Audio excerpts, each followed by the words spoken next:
406, good afternoon to you.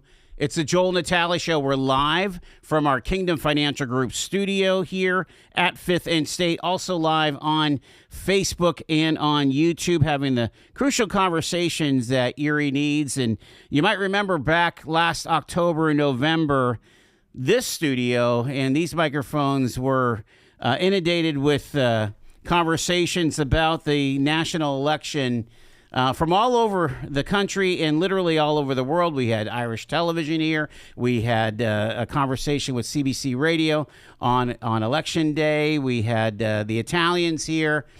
Well, the Japanese have come, and to talk about that and that continued interest in Erie County as a bellwether is Dr. Jeffrey Bloodworth. He is a political science, right? Political historian. Political historian and also professor at Gannon University. Good to see you, sir. Great to be here. I appreciate it here. So, all right. So tell us the backstory of, now this is NHK. This is I've heard of this network. It's a pretty big deal in Japan, you know. Yeah, it's their PBS. It's their only public television station, just like us. Yeah. And they are apparently, their audience cannot get enough information about Donald Trump. This is going to be their 6th documentary about Donald Trump and American politics in the past year. Oh, my goodness. So what do you think? Again, they have interesting tastes. That's where some of our crazy game shows come from originally from Japanese television. But what do you think it is about Trump? Is it the pop starness of him? I mean, the American Idol him? Yeah, I think there's a little bit of the Japanese kind of zaniness in pop culture. But, you know, we are, since World War II, like the big brother. I mean, you know, we matter so much, not just in Japanese kind of economics and Japanese politics, but just culturally. Mm-hmm. You know, the producers and writers kind of joked, but were serious, and they said, we pay more attention to your politics than ours. And I like interesting conversations with them about Senate races in Kentucky and Mississippi, right? I mean, like really, like they had deep level understanding of what was going on in Kentucky, for example. Yes, absolutely. It was just really interesting. Like, you know, wow. Normal Americans are not. I was going to say, well, what is going on, Dr. Bloodworth, in Kentucky? I mean, they obviously they're replacing Mitch McConnell, right? I mean, yeah, and the question is Andy Beshear, the popular Democratic governor, going to run for the Senate, and which I don't think is likely. I mean, you don't think? No, he's going to run for president. You know, he's on the A list for president. Yeah, I think so. Or with the Maryland governor, right? Wes Moore. Yeah, I mean, who was an all-star, right? Absolutely. Yeah. I mean, new young faces who were not anywhere near Washington D.C. during the Biden years, yes. Especially the last Biden year. I mean, that like if Democrats don't do that, then they have no chance at winning. Right? I mean, it has to be. While we're on it, let's just stay with that short list. Cory Booker still on that list? Senator Booker, who also called in on the show, by the way. Did he really? Yes. Look, a wonderful person, but I think any Democrat who has spent more than 10 minutes in Washington, D.C. in the past 10 years has no chance. That is a shocking statement. What we know now from Jake Tapper's book and others about Joe Biden, if you are a senator or a House member, if you're not Dean Phillips, right? Mm-hmm. The only Democrat who had the nerve to say the thing that was true. You can't run for president. I mean, I think you'd be laughed out of a Democratic caucus. The Democrats I speak to they already knew this. Yeah. Washington's always the last to know. But this is an anti-establishment moment. And especially, I mean, Pete Buttigieg, how's he going to run? And the first question is going to be, well, you know, is Jake Tapper's book true about President Biden? What did you know and when did you know it? Yeah, and why didn't you say anything? How can you, for 8 years, the Democrats are saying that Republicans were too afraid to say the true thing about Trump in public, right? At least what they said to be true. And then Democrats turned around and did the same thing, right? Mm-hmm. That is the meta issue already of the 28 election on the Democratic side. And I think that means, this is a non-Washington moment, and Democrats always do better when they nominate somebody from outside of D.C. Jimmy Carter, Bill Clinton, Barack Obama. That's very true. Yeah. Gretchen Whitmer, Michigan, still on that list? Sure, she's not a creature of Washington. So, and she has real political skills. Right. Absolutely. Jay Pritchard, what is it? Illinois. Yeah. Is this really a billionaire moment? I don't. Yeah, that's true. How many billionaires do we want in the White House? On the Democratic side, yes. Maybe he can self-fund. Mm-hmm. He wasn't in D.C., but he spent time with Biden. He's an insider's insider. And it's the same question. Why didn't you say anything? Because, Biden, by all accounts, was fine up until, 2024 or so, and then he fell off a cliff, physically. Yes. I've talked to people who had meetings with Biden, and they say, in those meetings, largely speaking, he was generally fine. But give me a break. He couldn't do the public stuff that a president has to be able to do. And you have to be able to defend your own policies. Yeah, you think. But the bar is low. So one more. Is this Gavin Newsom's make or break moment right now with what's going on in L.A.? In Gavin Newsom's mind, a California liberal is going to run in 2028 for the Democratic nomination and beat the Republicans. How is Gavin Newsom going to come to Western Pennsylvania and talk about deer hunting? Leave it to the Democratic Party to do that. People who think that Gavin Newsom is the answer, what is the question? He might maybe a fine governor in California, but California is not America, right?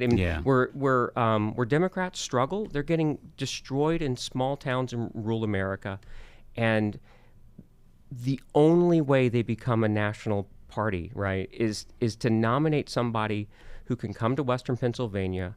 I'm writing a chapter in a book. Bill Clinton, when he came here in 1992, they did a bus tour of the Rust Belt, right? Yes. So compare this to Kamala Harris, who came here and had a great event at the Erie Insurance Arena, right? Great event. Mm-hmm. Bill Clinton came to Erie, Pennsylvania, stayed the night on Upper Peach, went to church at the Methodist church in downtown.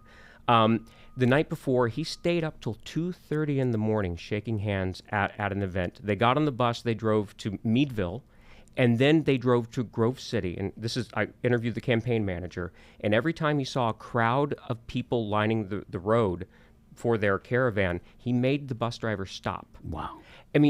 That's what Democrats, that's what any politician needs to do to win Western PA. Donald Trump does that. He went to Butler, right? He goes to Johnstown.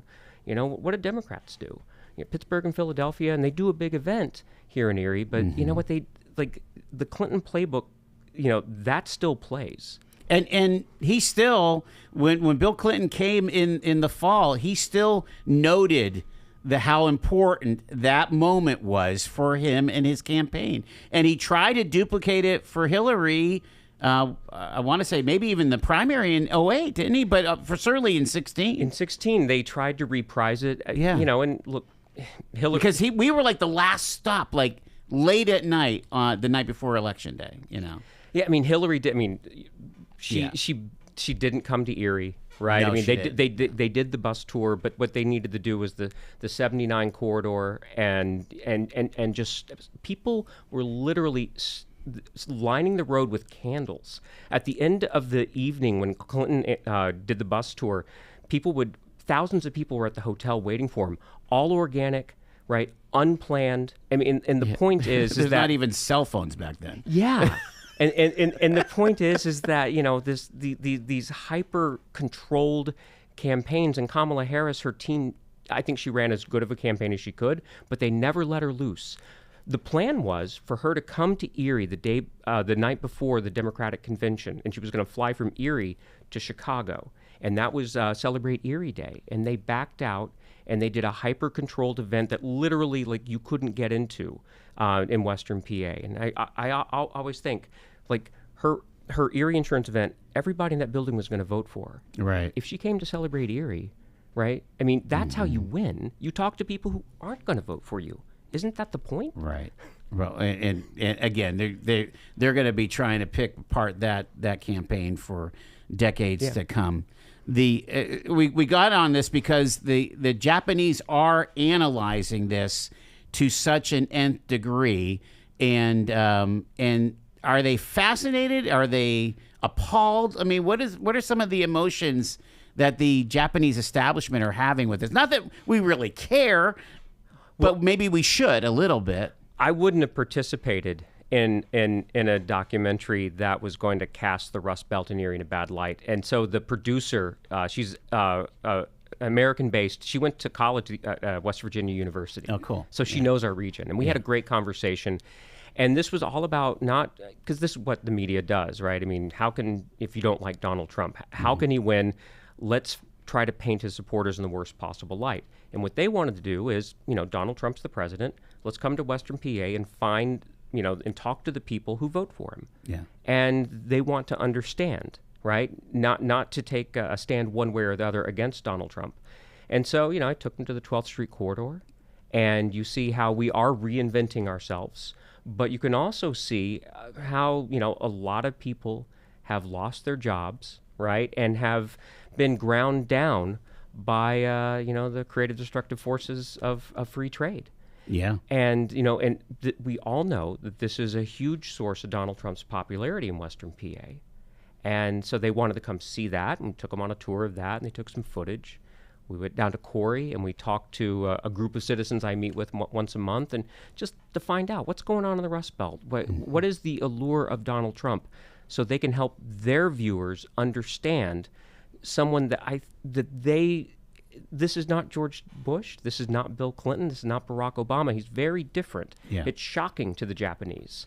Yes. And so they want to understand. I mean, this is the 5th or 6th documentary that this team has done. It's remarkable. What must blow their minds is it's not just Erie County. It's not just Pennsylvania. It is the 7 swing states that all went for Trump.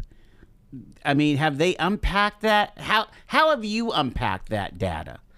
I just spoke to a county chair of the Democratic Party in Western PA yesterday, and she had access to some data. And what jumped out to her is the 19-point gap between male and female voters in Gen Z. And what this Democratic woman told me is that the 24 election is men versus women, and this is an existential problem for Democrats, is that Democrats are increasingly being seen as the party, not just of professionals, but, professional women. Mm-hmm. And that in and of itself is not a bad thing. But what that does is it pushes away working class men. And right. it hurts Democrats from, according to her and according to the data, of building a larger tent. And so, do you think that's singularly though of just Trump? Is that something that J.D. Vance is going to be able to grab, or Marco, or somebody like that? I mean, Trump has this power with the working class, don't you think? Oh yeah, I think the Republicans are going to have an extraordinarily hard time having a Trumpy Republican Party in this coalition. J.D. Vance doesn't have his charisma. Being in the White House does not help you become a better campaigner, right? I mean, Kamala Harris did a pretty good job, but never, ever does being in the White House, president or vice president, help keep you in touch with people, right? Yeah. And so I think you're totally correct. I mean, holding this thing together after Trump, I think is a fool's errand. At the same time, Democrats are not destined to win. I mean, my fear is that we're going to continue having 2 minority parties who offend, a small segment of the electorate every 4 years. Congress, the House, the Senate, the White House keep switching back and forth. What we need is an enduring majority and have some stability and build a political consensus. I mean, that's what we need. Let's see if we get there. Hold on a second. Dr. Bloodworth is with us here. We're talking politics and the global impact that Erie County is having still on the international conversation as the United States kind of leads the way here. It's 21 after 4. Talk Erie.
Dr. Jeffrey Bloodworth is with us here. We're talking politics and the interest of folks around the world in Erie County.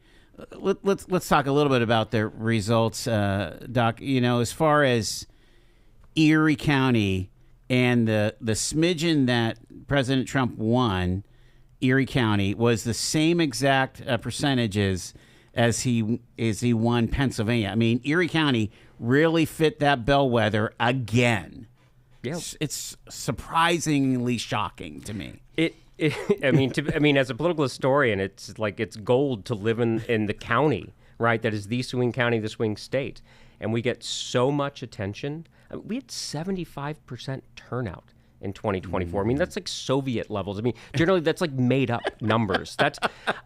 We had Democratic Party had at least 12 paid full-time staffers, right, in our county. I mean, it's crazy. So behind the scenes, we had our own press concierge to the Harris campaign. One young woman basically was connected to Shaney and me and constantly texting. And then we had the fellow from all of Western PA. I mean, Trump didn't match that, honestly. He had one guy handling three of the big swing states. It was astounding. Hey, do you want to talk to Mark Cuban? Do you want to talk to this one, that one? It's wild. It was, I was fooled by the Harris campaign's kind of what appeared to be this extraordinarily efficient and well-oiled campaign, and it was in many ways. Sure. And the 50-something offices here. The problem, and I talked to a Democratic strategist, and they told me off the record, they were like, the problem was that the Democratic Party, right, will bus in all of these volunteers in the weeks before an election. And the problem is that we have 3,400 counties in America, right? And Democrats have a county chair in about 300 of them. The Democrats lose because they do not invest any money in grassroots organizing. Wow. They try to do it all. It's like trying to win a war through dropping bombs, right? As opposed to being on the ground. And it's just politics 101. And I'll tell you, these are Democratic strategists will tell me this, and they'll say the Democratic consultant class knows this, and they make more money, right? Because they get a cut out of the TV ads and the mailers, right? And so frustrates the tar out of me. Basically, there's an election industrial complex. And it's all to feed the consultants and the TV producers and the mail houses. Absolutely. You dig down into this, and it's on the Republican side too. Absolutely, yeah. But they're winning, and the Democrats, they know why they lose. I mean, the state party chair of Nebraska, Jane Klebe, who's now the kind of on the DNC as the official representative to state and local parties. Yeah. She told me that if she had $100,000, that's all she needs every year, she could hire a couple of staffers, and she said she could make Nebraska competitive for the Democrats. There's barely a Democratic elected official anymore in Nebraska other than Omaha. But that's how little it takes for the Democrats to become competitive. Wow. Erie's different, right? The party here is competent. It's well run. Sure. It's organized. Yeah. And for people who don't want Donald Trump to be president and want to defeat Trumpism, I would argue protests are nice, but the way you do it is the boring drudgery work of organizing and knocking on doors outside of campaign seasons. Yeah. Talking to neighbors about voting for Democrats works. Strangers from Philadelphia coming to Erie and knocking on doors, right? That doesn't work. And everybody knows it, yet that's what the Harris campaign had to do. And again, a lot of credit to her. I mean, she had 100 days. Sure. But the National Democratic Party commits political malpractice on an hour-by-hour basis. If they were a dentist, they should have their license pulled. I mean, for folks who are mad about Donald Trump, right? I always think, okay, fine. You don't want to like Donald Trump. You want to scream at the TV. Fine. You know who you should be mad at? You should be mad at national Democratic elites who know better, but they won't change. Right. Barack Obama, remember, right? In 2008, he won Corey, Pennsylvania, 53% of the vote. Why? Unreal. Because they organized. Wow. And then, I don't know how many people told me this, the Democratic Party quit trying in rural and small town America. That's why Donald Trump wins. Even Obama said in 2012, we're putting aside the working class Americans. Hillary barely touched working class Americans. Yeah, I mean the coalition of the ascendant, as they called themselves, they decided that they didn't need working class people. I mean, so now they're losing their coalitions. I mean, working class African Americans, working class Hispanics, moved very strong toward Trump, which is a shocker. And then to have these Gen Z males, these 20-something males, move to Trump, had to be like jaw-dropping for the consultants. In 2020, Donald Trump was very unpopular, at least on my campus, even with the male students. And in 24, he was cool and hip. Democrats don't try to talk to young men anymore. I mean, the Trump campaign ran circles around the Democrats, like the podcast and the broadcast. Yeah, right. But all that stuff worked. And Theo Vaughn, yeah. Yeah, I mean, Joe Rogan. Yeah, all of it. And I mean, Kamala Harris wouldn't go on Joe Rogan. It's like, what are you talking about? Yeah. You got to talk to the voters you don't have. I think the malpractice thing really suits, Yeah. So when we come back after the news, I want to talk about your take on some of the local politics here, because we are in a Democratic town, and the Democrats did something that I still think is quite unprecedented by supporting someone in the primary, and it wasn't the incumbent mayor, which is quite shocking. Dr. Jeff Bloodworth is with us here on Talk Erie.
Appreciate you tuning in to Talk Erie and the Joel Natale Show, live from our Kingdom Financial Group studio here at 5th and State. We're talking politics, and we're talking about the global impact that Erie County has in our voters. And Dr. Jeffrey Bloodworth of Gannon University, a political historian, is with us here. And Dr. Bloodworth, I left it at the before the news break about, I wanted to get your opinion on the primary election here. Again, primaries pretty much are the election when it comes to the city of Erie, and really what was considered an unprecedented move by the Democratic Party to endorse the challenger to incumbent Mayor Joe Schember, Daria Devlin, which, and again, we heard the explanation that folks wanted a change and in the party, but as you look at history, you don't see that very often, do you? No, you don't, right? Especially in a one-party city. And you talk to most everybody in Erie, they'll have a Joe Schember story. And they'll always, I mean, when Daria Devlin would talk about Mayor Schember, she would say, I love Joe, right? And everybody likes Joe Schember. I mean, it's impossible to not like him. I mean, there's no scandals, no major issues, yet the party said, oh, we're going to make a different choice this time. Yeah, I mean, in an era in which parties almost have no power, I thought, this is a time in which, the party elites, kind of said whether it's popular or unpopular, they were going to try to have some sort of influence. And I think that mattered, especially I thought a low turnout election would help Joe Schember. In fact, it helped the challenger. What does she need? 6,000 votes in order to, if you'd had a larger turnout, it'd been 35%, name recognition would have won the day. But low turnout made a difference, and that endorsement surely made a difference. We were even wondering if Sheila Woger would be a spoiler, but in fact, Daria not only defeated the mayor, but overcame the Sheila quotient with over 50% of the vote. She didn't even just have a plurality; she had a majority of the vote. Yeah, and it was a clear mandate. To defeat a well-liked incumbent mayor. I mean, there's construction out here on State Street and the studios. I mean, Erie's in a better place than it was 8 years ago.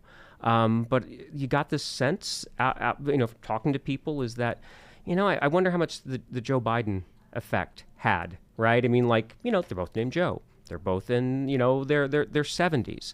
And a sense that, maybe it's time to pass the baton generationally. I wonder how much that played a role for people. And again, in an election where a few hundred votes really mattered. Really, yeah, that Jake Tapper book was out about Biden.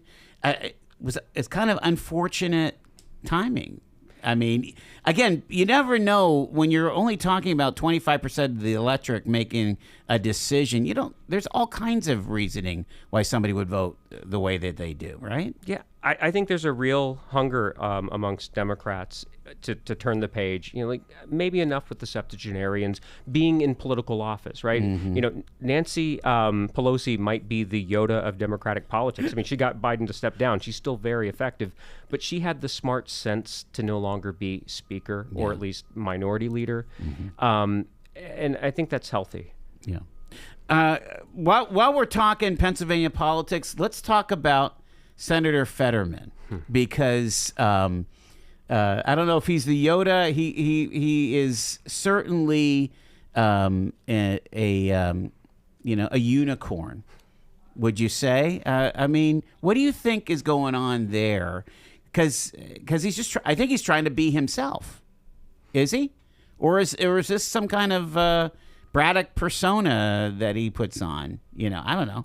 I think, look, I mean, he had this traumatic event. I mean, he has real profound trouble communicating. I think the only thing you can do is to reinvent yourself, right, when you're physically diminished. And he's trying to be authentically himself.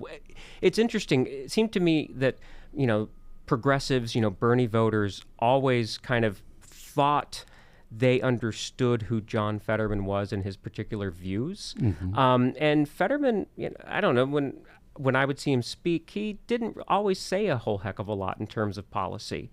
And And so people were quite shocked. I think his stance, his very ardent pro-Israel stance, I think shocked a lot of the progressive left. And I mean, why would you talk about what your Israeli policy is when you're running in Pennsylvania? There's no need.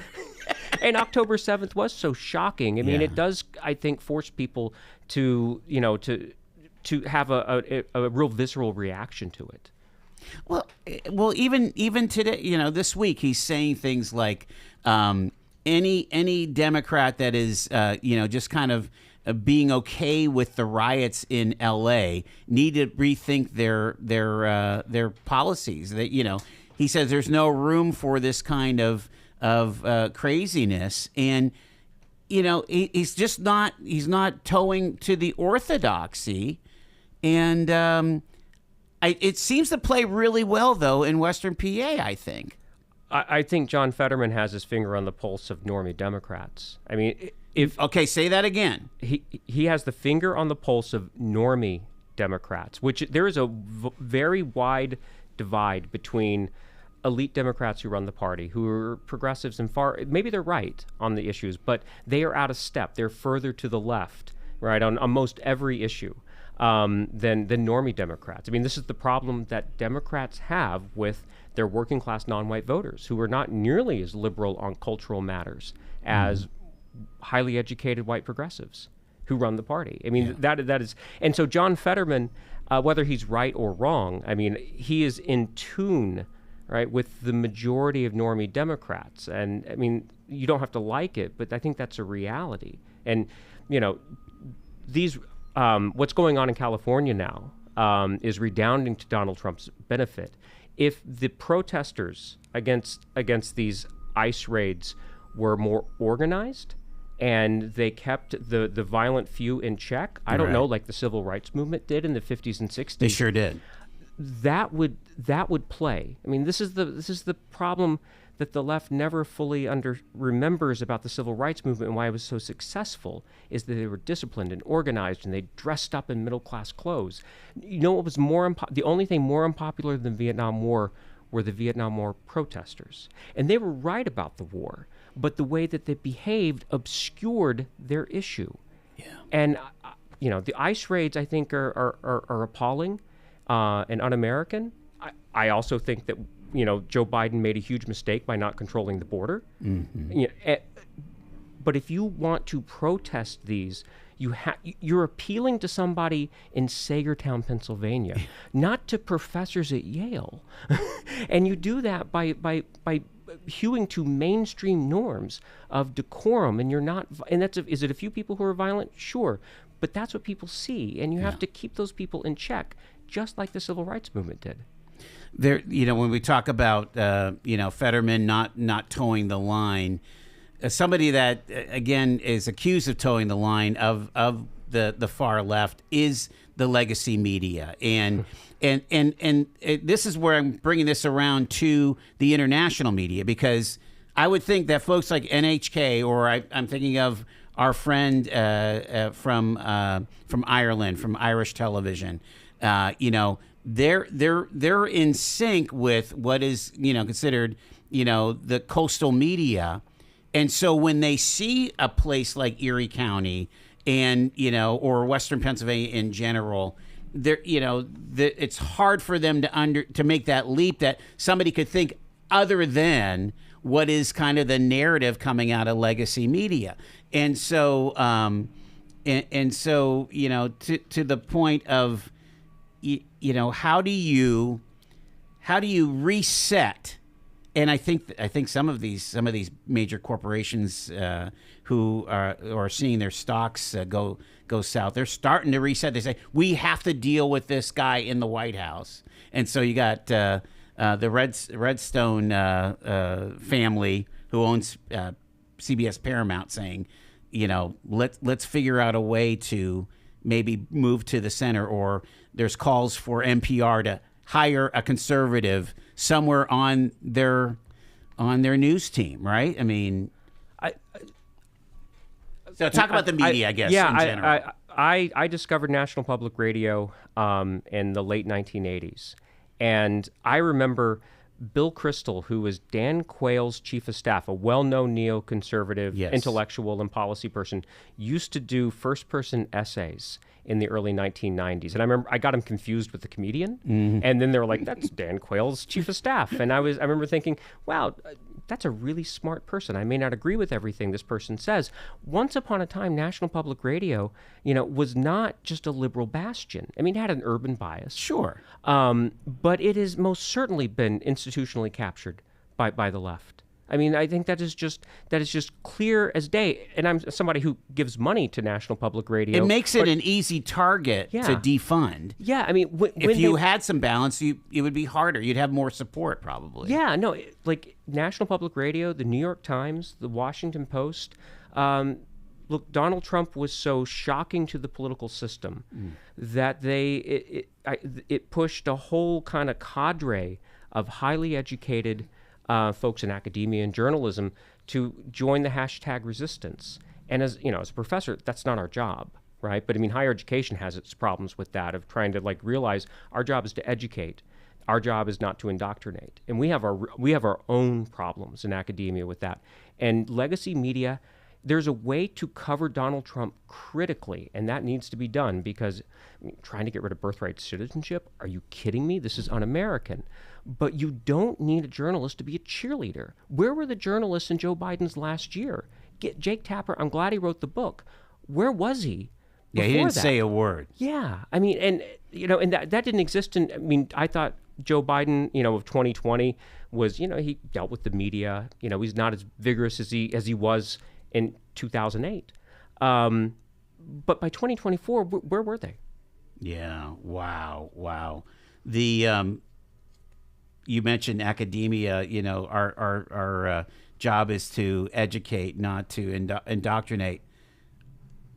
Maybe not in your circle at Gannon, but don't you think that in the Ivies they would disagree with you? There is an absolute distinction between the Ivy Leagues and a normie academic place like Gannon, right? I mean, make that distinction absolute. Columbia University advertises itself, literally. Go to their site. I've written about this, of training activists, and left-wing activists is what they mean. In Columbia's world, conservatives, it's a mental condition. I mean, from their perspective. And I mean... And they have a 6% acceptance rate. I mean, they're able to thrive in this environment. Yeah, and it is, and they have gatekeepers. They don't hire conservatives. You could imagine being a conservative at Yale or Columbia. You just keep your mouth shut. I mean, it's like, this is not what academic and intellectual freedom are. And academics, we fell asleep at the wheel. And again, I'm not talking about Gannon, right? I'm talking about elite institutions.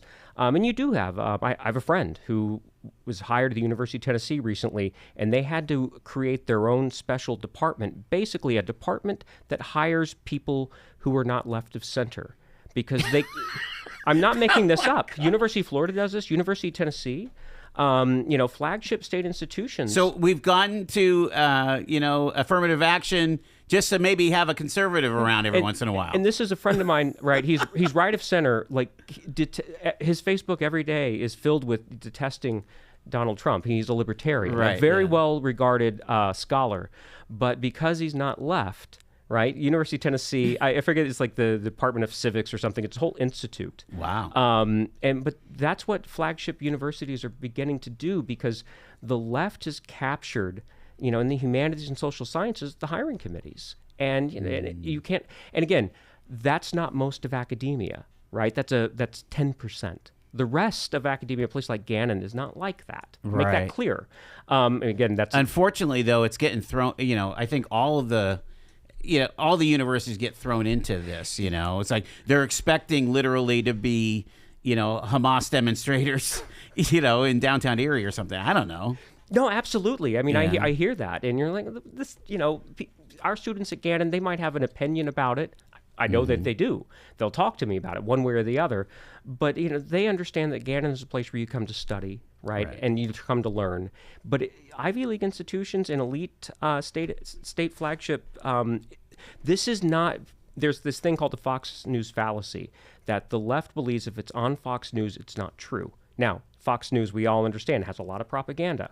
But when Fox News talks about the left capturing higher education in elite schools, they are correct. And this is not something that the legacy media is interested in talking about.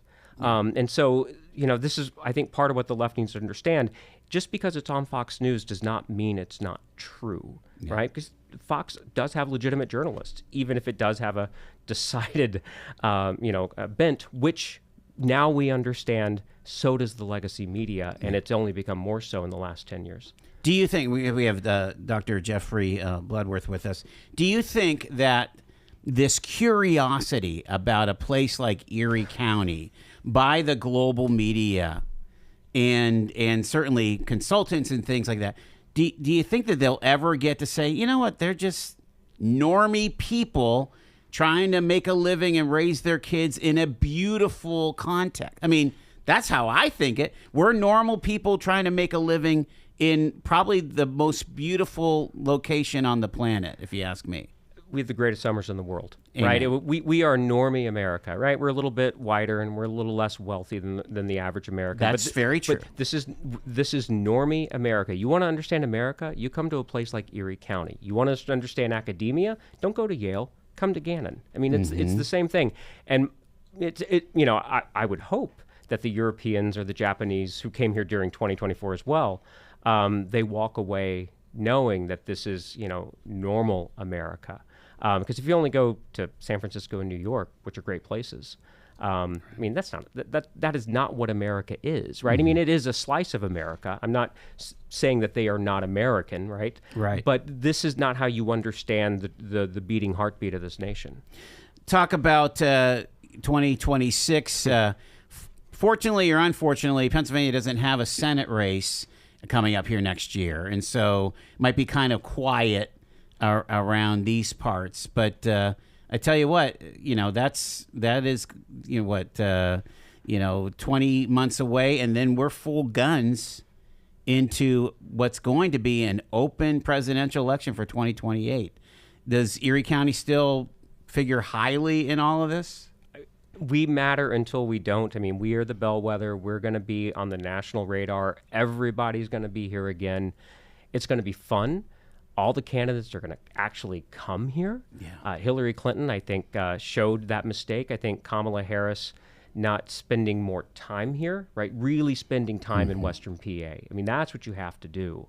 You're going to have the first time since 2008 that a Democrat has actually run a grassroots campaign where they shook voters' hands. I mean, we'll see, right? Yeah. If they do it in 28, that'll be 20 years. Wow. And I would, that's the Democrat who's going to win the nomination. The person who's going to spend time and shake hands. And does Iowa and New Hampshire still figure, hugely? I guess for the nomination, right? Well, the Democrats stupidly decided that Iowa, they didn't want to participate because it's not diverse enough. But the great thing about Iowa is that you have to go into living rooms of normal people and shake normal people's hands and have normal conversations for 6 months. And, political elites, this is what they need. Donald Trump and his, where he goes and talks in these giant crowds, yes. He's doing his own form of testing out his stuff, right? He understands how the crowd reacts. This is an issue I should talk about. And Democrats haven't done that for 20 years by the time it'll be to 28. Right. And so this is why they lose, is because they are, a billionaire from New York City who's barely had anything but a normal life is more in touch with the average American than, Democratic elites. And the only way they get back in touch, I don't know who it is. Right. But it's somebody who's going to shake hands and be like Bill Clinton, only in staying up till 2:30 in the morning in a place like Erie, Pennsylvania, and shaking hands. Yeah. And it's shocking to think that somebody like Donald Trump connected with a 22-year-old black male in Erie, Pennsylvania.